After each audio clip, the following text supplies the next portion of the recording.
A boy sits by the fire, playing with tin soldiers. He lines them up in ranks, giving them names, imagining great wars and noble quests. But something aches inside him. What if they were real? What if they could feel what he feels? He wishes they would move, speak, awaken, and then a terrifying idea strikes him. If he wants them to come alive, he'd have to become tin himself, to enter their world, to shrink his power into silence. The boy is God, and the soldier is you. Most people think Christianity is about morals, about being good, going to church, maybe believing in God when convenient. But what if Christianity wasn't about being moral, but becoming real? Not about behaving, but awakening. C.S. Lewis didn't set out to create a religion.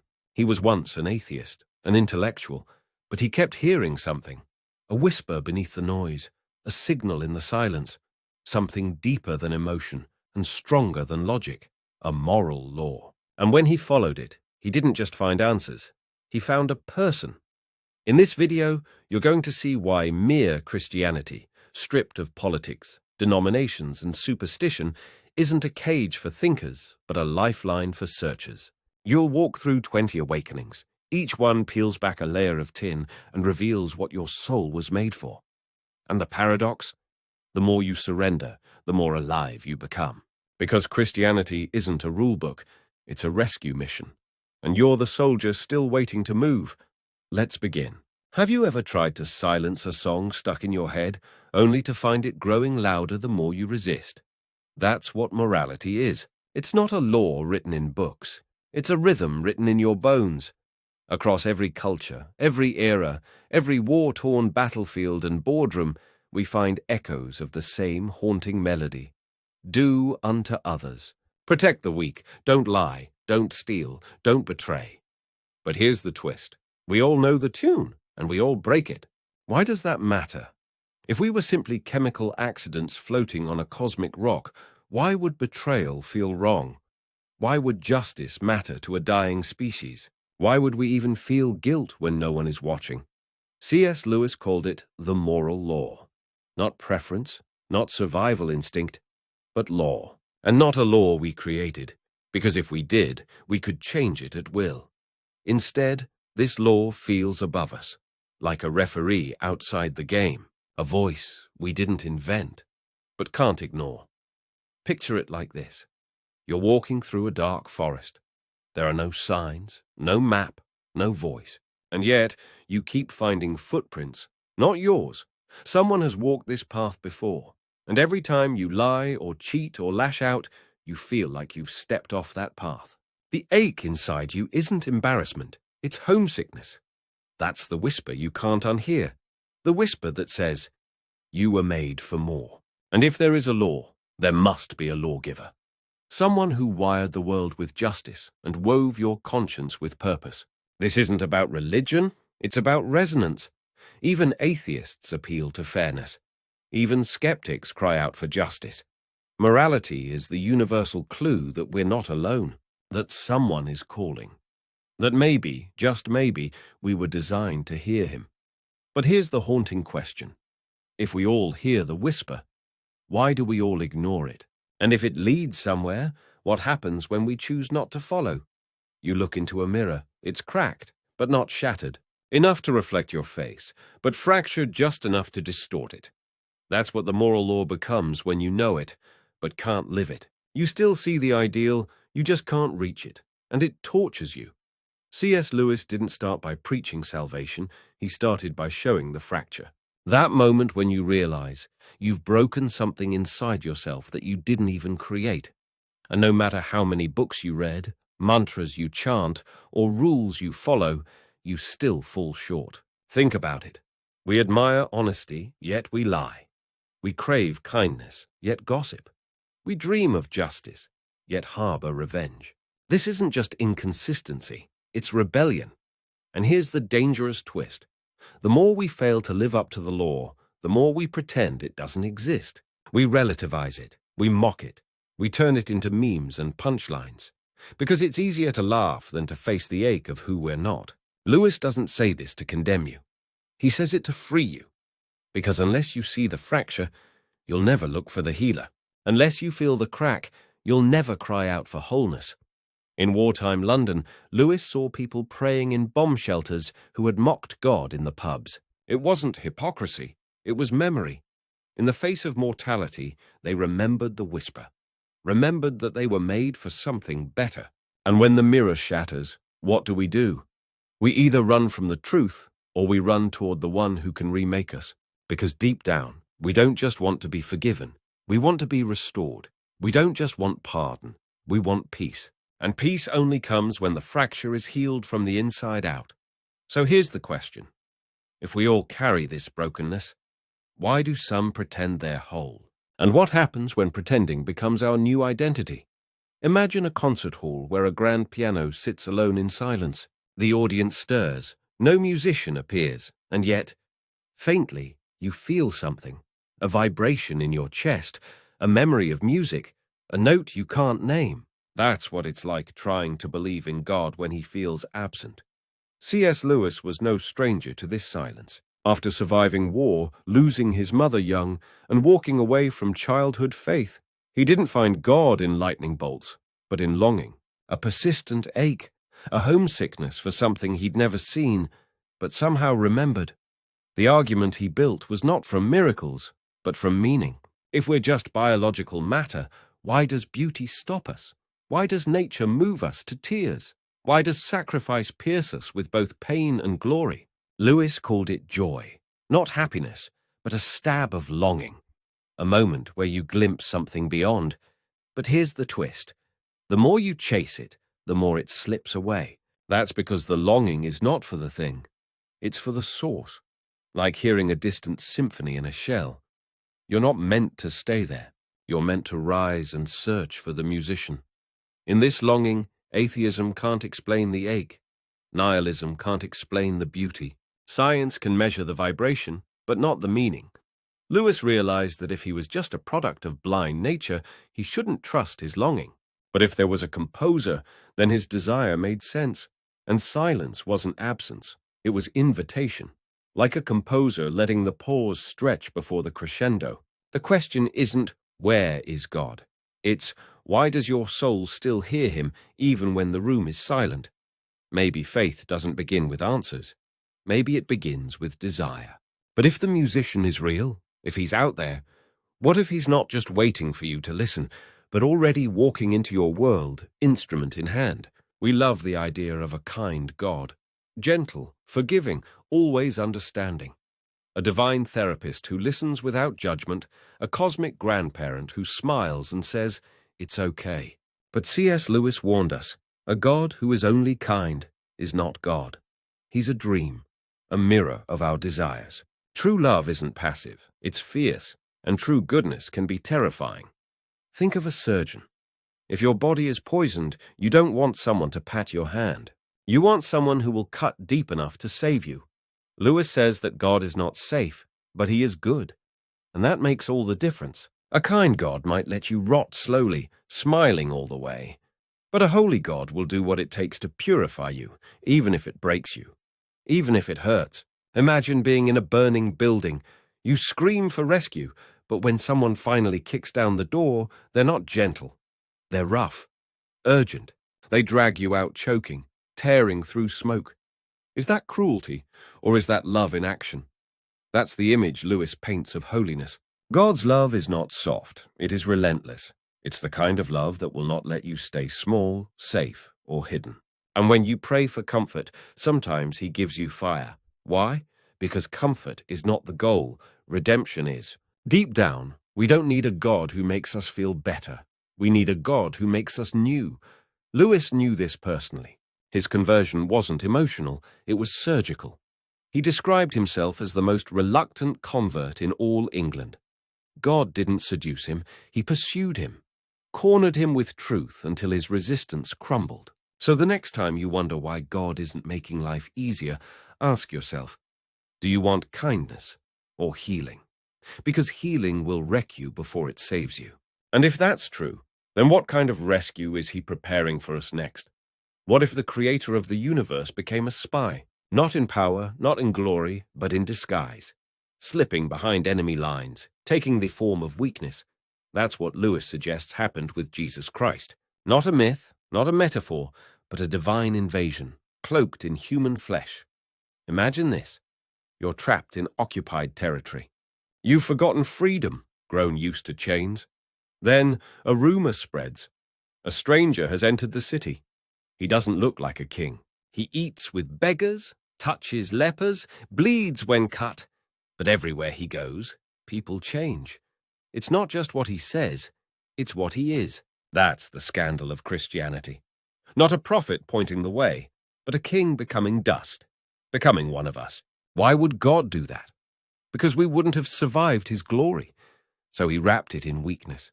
Jesus is not the commander shouting orders from above. He's the undercover rescuer crawling through the tunnels, whispering, "Come with me."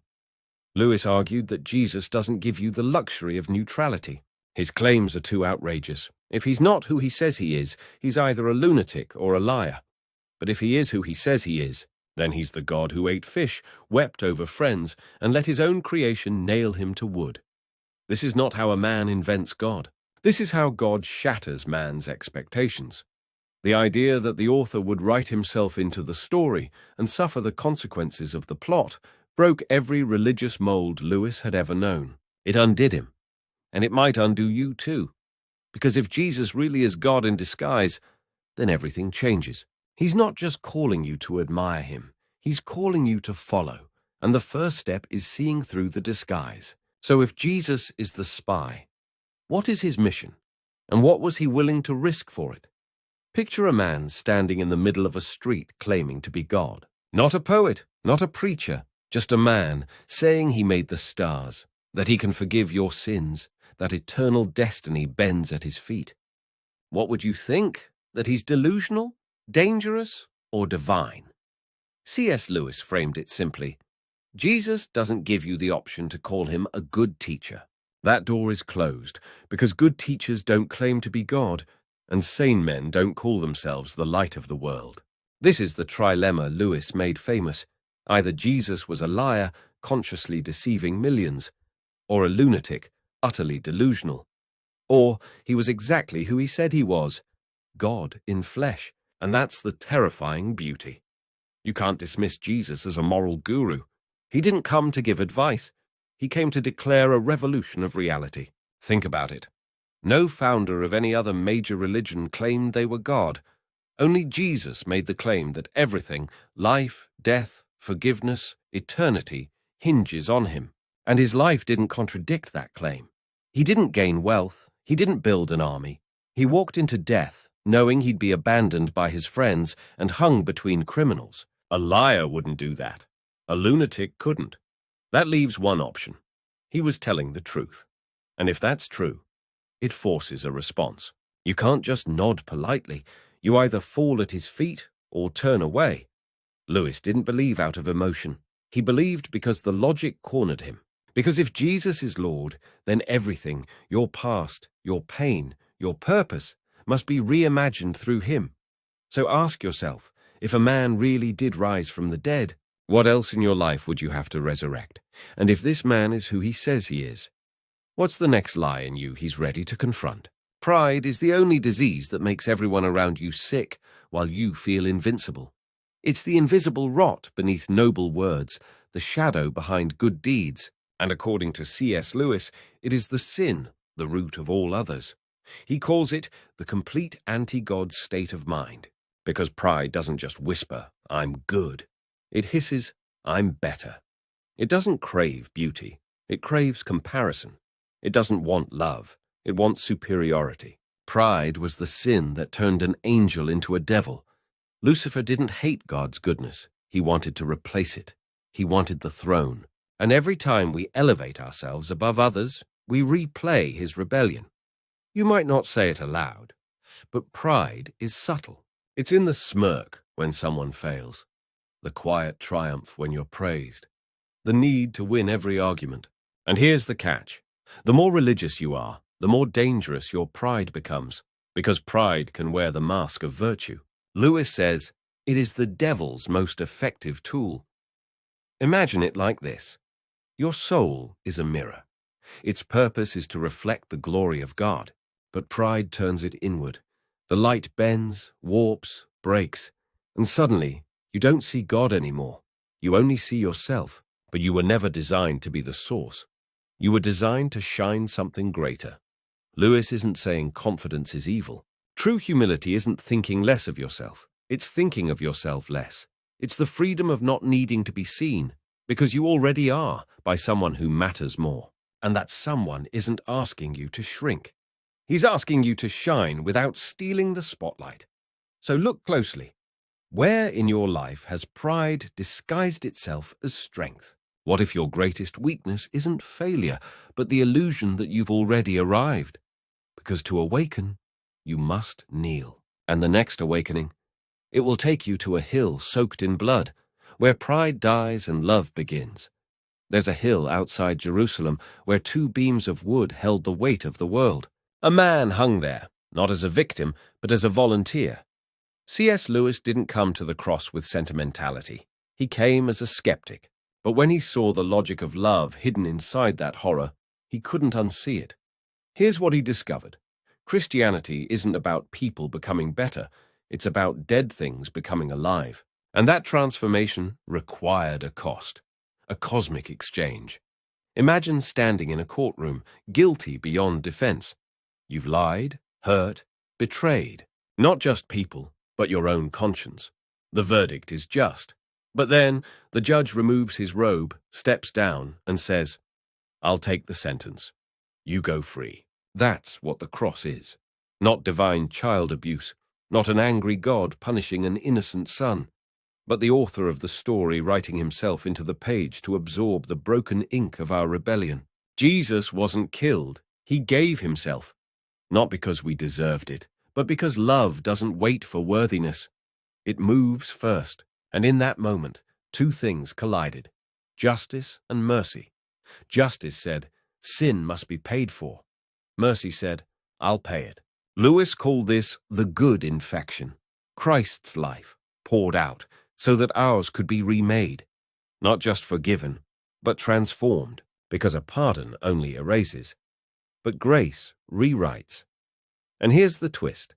To receive that exchange, you don't need to prove yourself. You only need to admit you need it. That's what makes it scandalous. It insults pride. It offends self-righteousness. But it heals the humble. So the question is, if someone has already taken your shame, your failure, your death, what's stopping you from laying it down? What would your life look like if you truly believed the worst parts of you had already been nailed to wood and left there forever? And if this exchange is real, what kind of resurrection comes next? What if holiness were contagious? Not the stained glass version of holiness, stiff, sterile, untouchable, but something wild, alive. What if, instead of being afraid of the world's filth infecting us, we saw Jesus infecting the world with something purer? C.S. Lewis called it the good infection. A divine virus, not to destroy, but to heal, to transform from the inside out. When Jesus touched a leper, he didn't get sick. The leper got clean. When he dined with sinners, he didn't become corrupt. They became curious. His presence didn't dim. It relit souls. Holiness wasn't a wall. It was a wildfire. Think of Christ as a flame. When you get close, you don't walk away unchanged. You either recoil or ignite. And once you catch fire, you burn through everything false. Lewis saw Christianity not as moralism, but as metamorphosis. The Spirit doesn't just improve you, it invades you. It takes your guilt, bitterness, anxiety, and replaces them not with effort, but with life. That's the infection. Not behavior modification, soul resurrection. Lewis warned that this kind of holiness scares us, not because it's cruel, but because it's consuming. We don't fear being judged, we fear being undone, because true holiness forces the masks off. It doesn't let you hide behind your goodness. It remakes you. So here's the question. If Jesus really offers that kind of transformation, why do we still try to fix ourselves instead of surrendering to it? Are we afraid he'll change us too much? Or that he'll reach too deep? Because the holy virus only spreads when we stop resisting and let it burn through everything we thought we needed to survive. And once infected, what kind of world could you set ablaze? Imagine a world where people don't just behave better, but become otherworldly, not in appearance, but in essence. Their words hold weight. Their presence carries peace. They radiate something not quite explainable. That's the vision Lewis lays out. Christianity isn't about making bad people good. It's about making dead people alive. And not just alive, but like Christ. Not copies, not clones, but little Christs. Imagine toy soldiers becoming real men. The metal melting, the coldness turning warm, the stiffness breaking into freedom. That's the metaphor Lewis offers. God doesn't want robots. He wants resurrection. The transformation he offers isn't surface, it's substance. Your desires change, your instincts shift, your wounds become windows. But here's the twist. This change doesn't come through effort. It comes through surrender, through dying to the false self so the true self can breathe. That's what grace does. It rewrites the code. Lewis believed that when you truly invite Christ in, you're not inviting a coach, you're inviting a lion. And the lion doesn't just tidy your soul, he tears down walls. He rebuilds from the inside out, one brick at a time, one wound at a time. And suddenly, the things you once craved feel hollow. The lies you believed unravel. The anger loses its grip. Because you're not acting holy, you're becoming holy. It's the difference between painting rust and forging new metal. This is why Christians throughout history have bled for enemies, sung in prisons, and forgiven the unforgivable. Not because they tried harder, but because they were transformed. So ask yourself, are you trying to behave your way into heaven or letting heaven invade your being? Because when Christ enters, he doesn't make adjustments, he makes new creations. And if that's true, then the next awakening will reveal just who he really is and what he's been doing since before time began. Close your eyes and imagine this. Not a throne, not a bearded old god in the clouds, but a dance, a swirl of light and laughter, energy and intimacy, spinning in perfect rhythm. That's what C.S. Lewis saw when he tried to grasp the Trinity. Not a math problem, 3 in 1, but a mystery, a motion, a divine choreography. Father, Son, and Spirit, not sitting in static hierarchy, but moving in eternal joy, each pouring into the other without end. And here's the breathtaking part. We're invited in.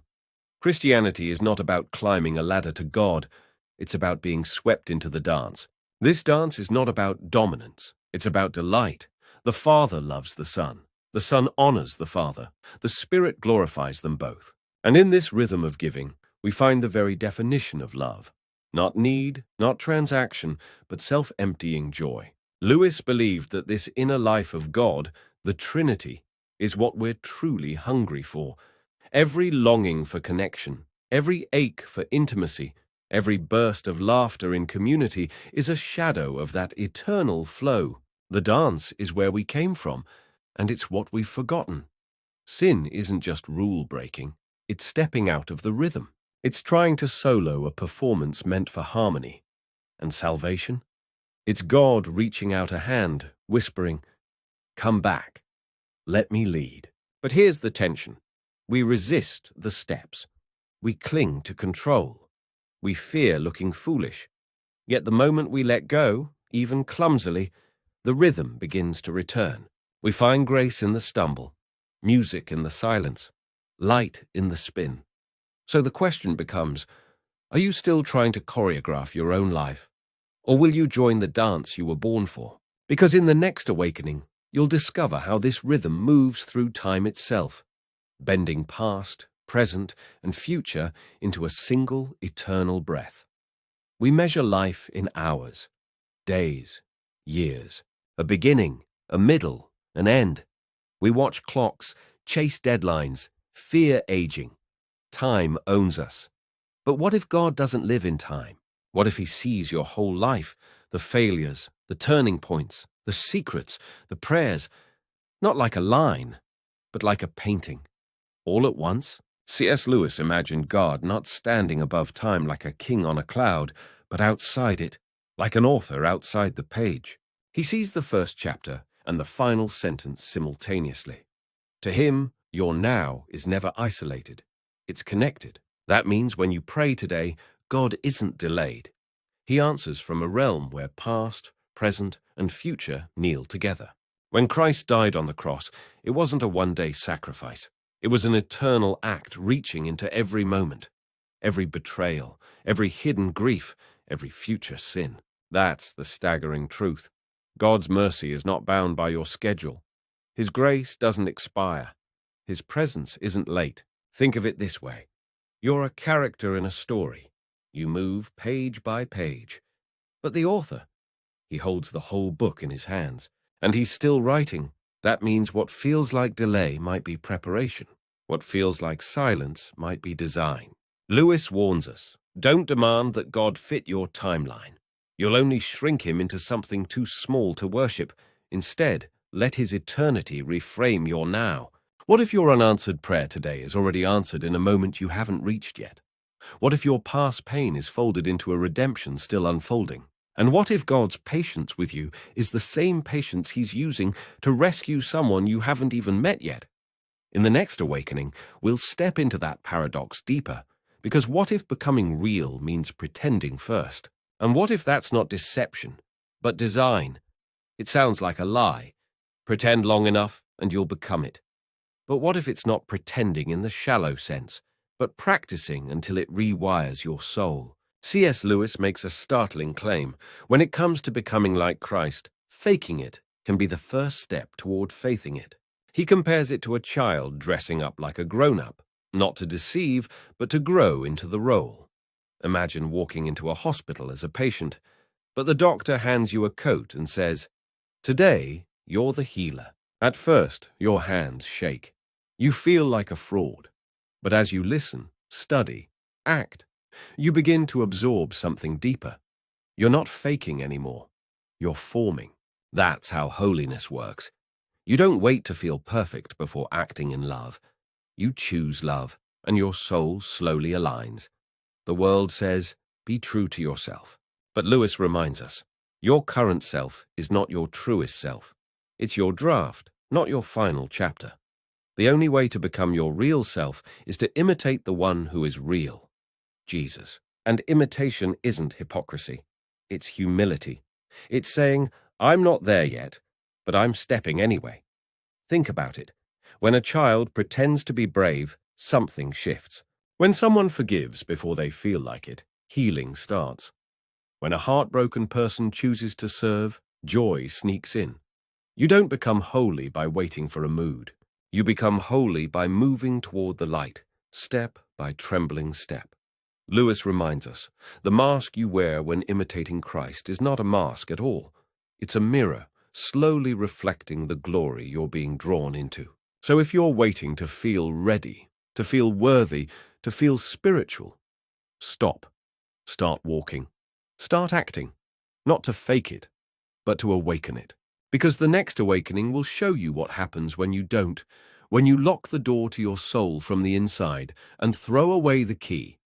Picture a door, thick, cold, and bolted from the inside. No one's pounding on it. No guards outside. Just silence.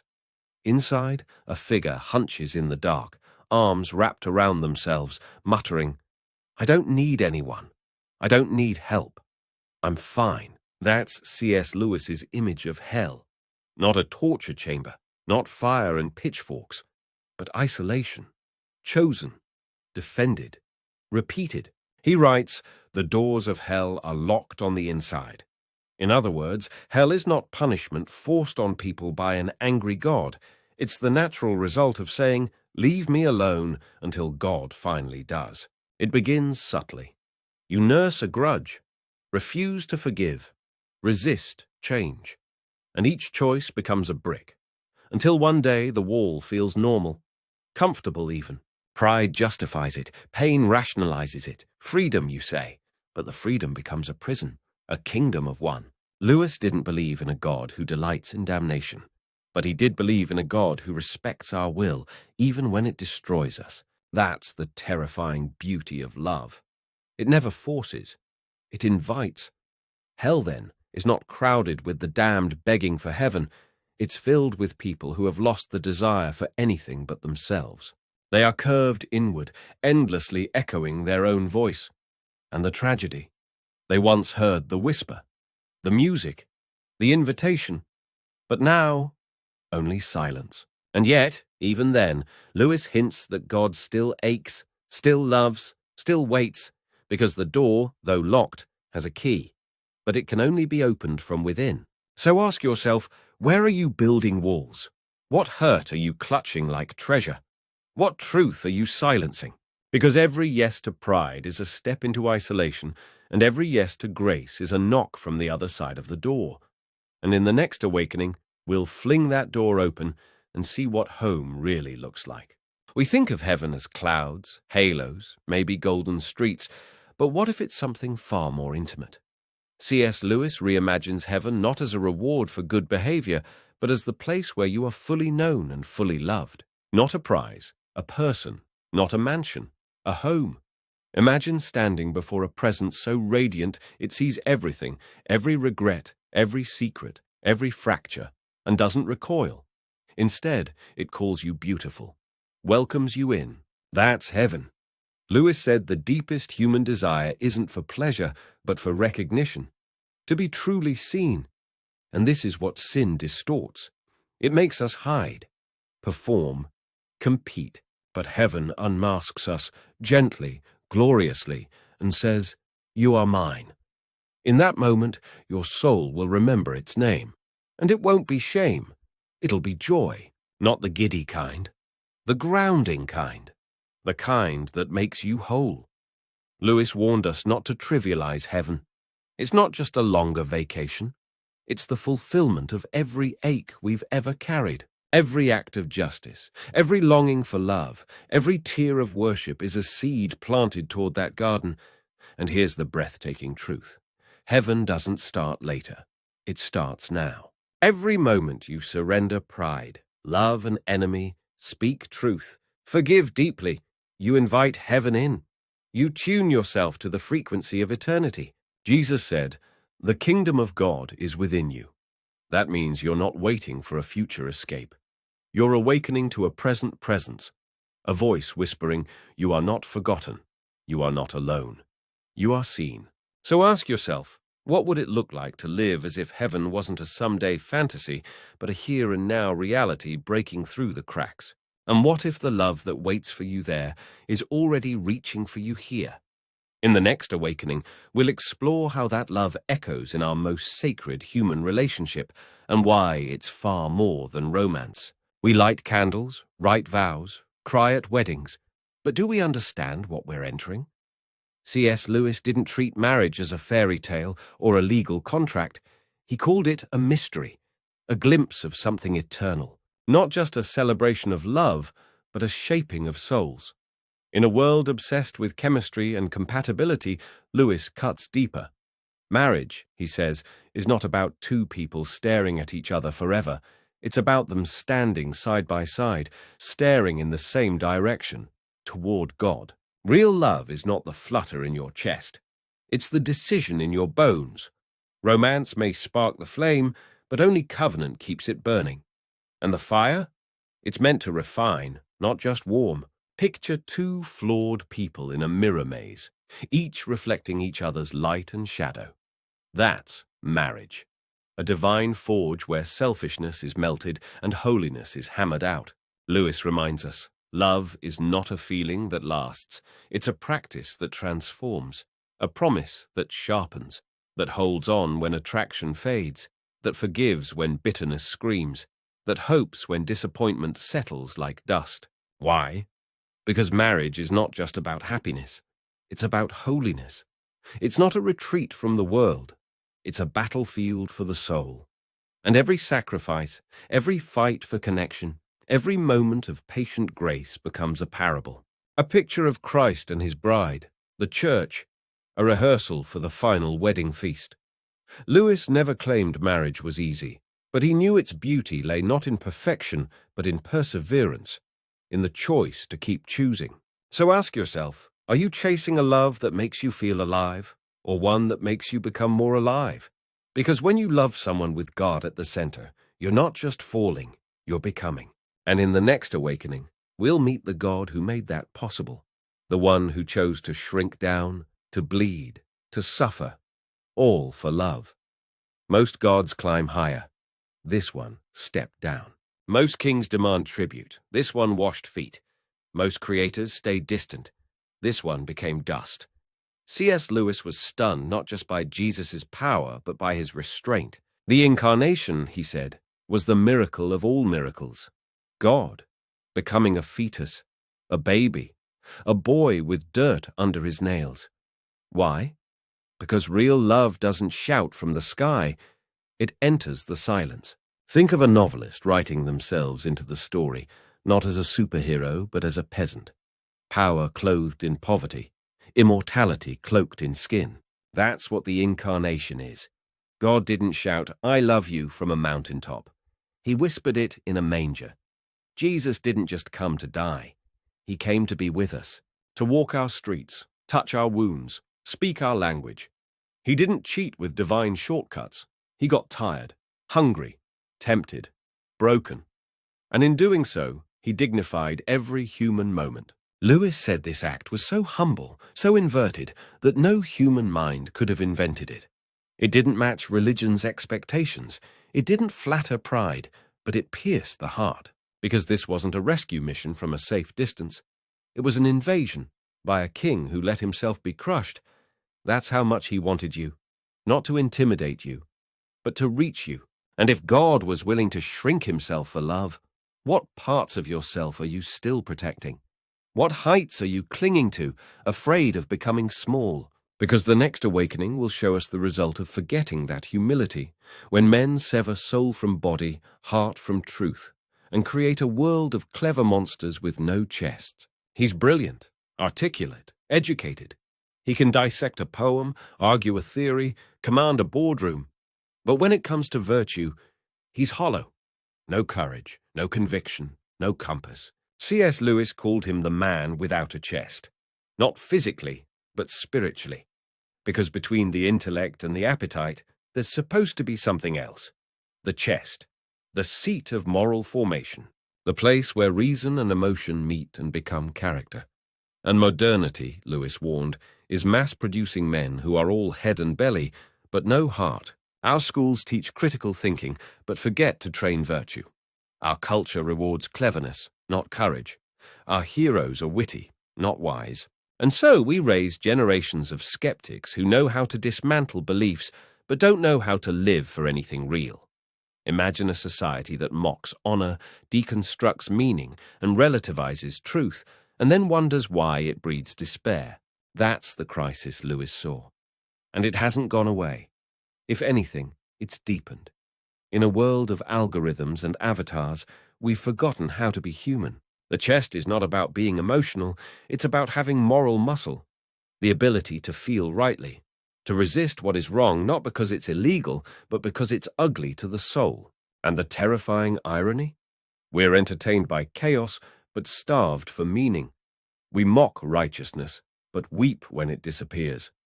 Lewis doesn't scold. He mourns. Because a world of chestless men is not just unfeeling, it's unfree, easily manipulated, easily broken. So here's the question.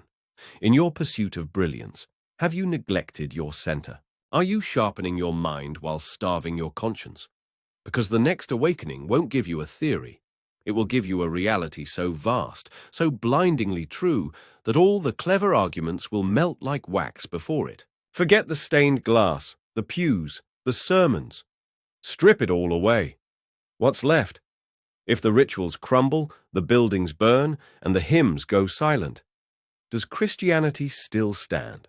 C.S. Lewis says yes, because Christianity isn't just a religion, it's reality.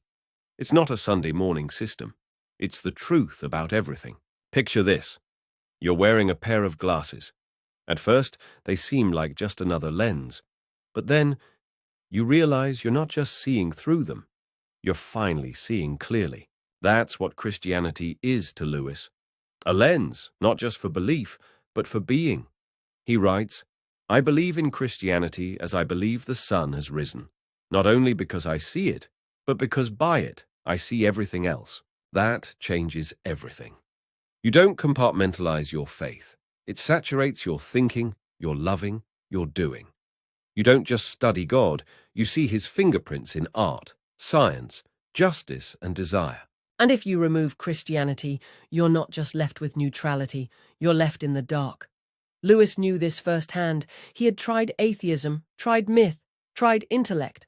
But none of them could explain the ache inside him, the longing for joy, for justice, for meaning. Only Christ made sense of both his logic and his longing. In him, the mind and the heart kissed, and that's what makes Christianity unkillable. It's not built on human invention. It's rooted in the way things are. Like gravity, you can deny it, but you're still falling. So ask yourself, is your faith a compartment or a current? Is it something you visit or something that moves through you? Because in the final awakening, we'll go where it all leads, into the fire of transformation, where the soldier becomes more than metal and learns to dance. You were never meant to remain tin. From the very beginning, the whisper in your soul, the one you tried to explain, ignore, silence, wasn't weakness. It was invitation, the ache for goodness, the longing for love, the flash of beauty that made you weep. All of it was the music calling you to join the dance. Not a performance, a participation. C.S. Lewis ends not with rules, but with rhythm. The Christian life, he says, isn't about trying harder. It's about becoming real. And realness, in God's kingdom, is motion. Think of your soul like a frozen figure on a music box. At first, stiff, hollow, but as grace enters, the gears begin to turn, the spirit winds the heart, and suddenly, you move, not by your power, but by his life in you. This is not behavior reform. It's recreation. You are not being polished. You're being remade. The pain you feel? That's the scaffolding being torn down. The fear? That's the old programming dying. Lewis called it a living house being renovated by God, not just with new paint, but with wings, towers, and light. You asked for comfort. He's building a palace. You wanted to be a better person. He's making you a son, a daughter, a co-heir of glory. That's the promise. That's the point. Not that you follow Christ to fit in, but that you follow him to become. And what do you become? A soul so alive it reflects eternity. A being so filled with joy you can't help but shine. A mirror turned outward. A child reawakened. A dancer in the great cosmic waltz. So this is the final question. Will you stay tin, or will you take the hand of the one who became like you, just to invite you home? The music is playing. The floor is open. Will you dance? You've walked through 20 awakenings, not doctrines, not dogmas, but doorways. You've heard the whisper of moral law, felt the sting of pride, stood at the foot of the cross, and caught a glimpse of eternity. This wasn't just a journey through ideas. It was a journey through you. Because mere Christianity, as Lewis showed us, isn't a religion to adopt. It's a rhythm to return to, a dance you were born for. We talked about a God who shrank himself to reach you, a grace that invades like a holy virus, and a transformation that doesn't demand effort, but surrender. You saw that pretending can become becoming, that hell is a choice of isolation, and that heaven is not distance but divine presence. You watched tin soldiers come to life. Now, the question is, will you? If this video stirred something in you, don't let it fade. Share it with someone who's asking deeper questions. Leave a comment. I'm ready to awaken. Tell us which awakening gripped your soul, and subscribe, because this isn't the end. It's the first step in a series that will walk with you through the hardest doubts, the deepest longings, and the wildest truths. Because the divine is not just waiting in a church, but in the quiet places of your soul. Remember, you were never made to rust in silence. You were made to move, to reflect, to become. You are no longer tin. You are being called to dance. Because Christianity isn't a rule book. It's a rescue mission. And you're the soldier still waiting to move. Let's begin.